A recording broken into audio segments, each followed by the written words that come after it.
라고 해서 4가지 가설을 세워서 첫 번째는 환경변화 요인으로 탐구를 해봤습니다. 여기서 그치지 않았어요. 대단하죠. 우리가 탐구를 하다 보면 사실 이렇게 4가지만으로도 충분히 많은데 조금 더 진행을 했거든요. 두 번째 내용 살펴보도록 하시면 꼬리를 움직이면서 이 장구벌레가 움직이거든. 그러면 어떻게 꼬리에 대해서 한번 조사를 해보자 해서 첫 번째 꼬리의 탄성에 의해서 끌려다니는 걸로 생각을 했습니다. 꼬리가 왔다 갔다 하면서 그 탄성이 작용을 하고 움직이지는 않을까. 첫 번째 가설이었고요. 두 번째는 물과 관계없이 꼬리가 움직이면 무조건 뒤로 갈 것이다 해서 물에서 빼내고 물이 아닌 장소에서 어떻게 움직이는지를 확인을 해봤어요. 마지막 꼬리의 움직이는 각도 차이로 의하여 물에서 뒤로 움직일 것이다. 각도가 달라지면 꼬리가 움직이는 각도가 뭔가 달라져서 뒤로 움직이지 않을까? 여러분들 우리 친구들이 오늘 자유탐구에서 설정한 가설 중에 가장 중요한 가설로 생각을 하시면 돼요.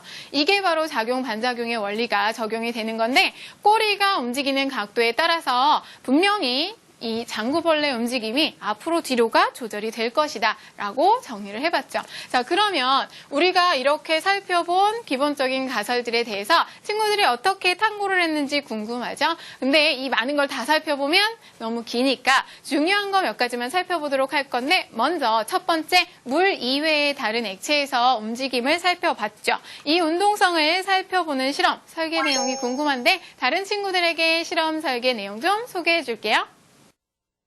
점성에 따라 운동 확인을 하고 싶어서 점성이 다른 식용유, 주방용 세제에 장구벌레를 넣고 카메라와 프로스코프 현미경으로 촬영한 후 분석하였습니다. 자, 선생님이 앞에서 말씀을 드렸습니다. 장구벌레 정말 작은 동물이기 때문에 관찰이 맨눈으로 쉽지 않아서 카메라와 현미경을 통해서 프로스코프 현미경을 통해서 정확하게 찍어놓고 관찰을 한 거죠. 자, 그러면 궁금합니다. 그 관찰 결과 친구들에게 소개 좀 해주세요.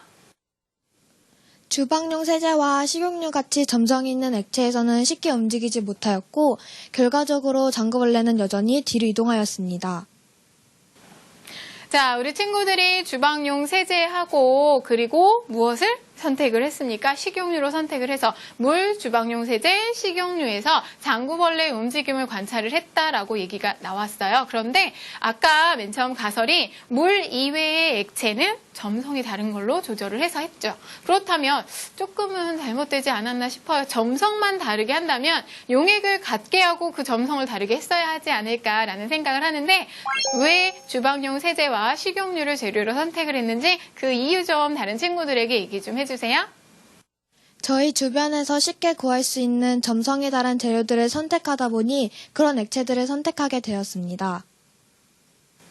자, 우리 친구들 무언가 자유탐구를 할 때 내가 주변에서 쉽게 볼 수 있는 것들로 자유탐구 수행하는 것도 정말 중요합니다. 여러분들 자유탐구 설계 내용을 쭉 읽는 과정에서 우리 친구들이 다른 친구들이 보면서 똑같은 실험을 할 수 있게 그렇게 조절을 하는 것도 중요하죠. 그래야 똑같은 결과를 얻고 아, 정말 맞구나 라는 걸 인정을 받을 수가 있는데 그런데 여기서 조금은 탐구가 약간은 좀 잘못되지 않았나 싶은 생각이 들어요. 선생님은 이런 의견을 제시하고 싶습니다. 점성에 따른 거잖아요. 분명히 끈적끈적하면 장구벌레의 움직임이 달라질 것이다 라고 생각을 하고 주방용 세제와 그리고 식용유, 물을 가지고 비교를 했는데 여러분 식용유나 주방용 세제가 물보다는 끈적이는 건 확실하죠. 하지만 생각해보세요. 주방용 세제에다가 생물을 넣으면 어떻게 되겠습니까? 생물은 죽어요. 살 수가 없습니다. 우리 다 알고 있잖아요. 세제라는 거 별로 좋지 않습니다. 그래서 이런 주방용 세제에 그냥 담가두면 당연히 생물이 죽죠.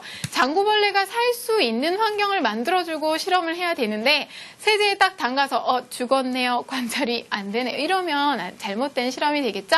장구벌레가 살 수 있게 해준 환경에서 뭐 예를 들어 설탕이나 소금 같은 걸 넣고 한 숟가락 넣었을 때, 10숟가락 넣었을 때, 20숟가락 넣었을 때 그러면 농도가 달라지죠. 농도가 다르다는 건 점성이 다른다는 거나 마찬가지니까 이렇게 똑같은 조건에서 설탕을 넣은 숟가락 수만 다르게 해서 점성을 바꿔서 실험하면 더 좋은 실험이 아니었을까라는 선생님의 의견 살짝 보태봅니다. 자, 그런 거 우리 친구들 한번 고려를 해서 생각해 보시고요. 이번에는 두 번째 내용 살펴보도록 할 건데 앞에서 살펴본 것과 다르게 선생님이 요거가 아마 오늘 실험 중에 가장 중요한 걸 거예요 라고 말씀드렸던 꼬리가 움직이는 각도에 따른 움직임 확인을 했었죠?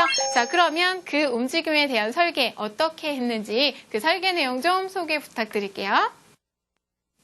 앞에 가설 실험에서 얻은 결론으로 장구벌레는 꼬리를 움직이는 각도를 평소보다 작게 하였을 때 앞으로 이동하였기 때문에 저희는 꼬리를 움직이는 각도가 움직임을 결정한다고 생각하여 가설을 세우게 되고 꼬리로 헤엄을 치는 다른 수중생물들과 꼬리의 각도를 비교해 보았습니다.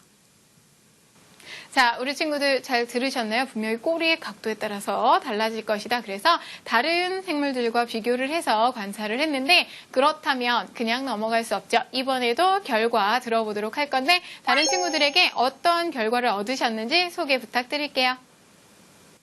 꼬리로 헤엄을 치는 새 수중생물, 정자, 올챙이, 물고기와 장구벌레의 꼬리의 각도를 비교해보니 새 생물의 꼬리의 각도는 50도 안팎이었던 데에 반해 장구벌레의 꼬리의 각도는 180도를 훨씬 넘는 각도로 크게 움직였습니다.